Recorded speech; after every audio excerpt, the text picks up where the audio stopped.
Power sharing पर एक break through होने का इम्कान है। पंजाब हुकूमत के ज़राए का बताना है मुस्लिम लीग नून की पंजाब क़यादत ने पीपल्स पार्टी के तहफ़्ज़ात काफ़ी हद तक दूर कर दिए हैं।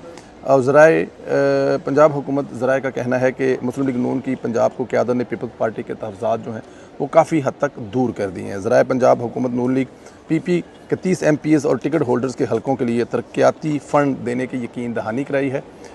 ज़राए का कहना है कि महकमा पंजाब में लॉ ऑफिसर की भर्तियों में भी पीपल्स पार्टी को शेयर मिलने का इम्कान है। ये मसला काफ़ी अरसा से चल रहा था और अगर ये मसला हल होता है तो मेरे ख़्याल में ये जो रोज़ रोज़ पंजाब हुकूमत के वज़रा के और मेरे भाई चंद मेरे जो चंद भाई हैं नदीर हल चंद और मुर्तज़ा साहब जो हैं उनके जो है मसाइल वो भी ख़त्म हो जाएंगे इंशाअल्लाह ताला। मैंने कहा करता था ना कि चंद साहब जिस दिन तुहाडे ये मसले हल हो गए तुसी ऐसी मुस्लिम लीग दी हुकूमत के बारे नारे मारने और मेरे ख्याल में वो टाइम आने वाला है। फिर अभी शो में बैठ कर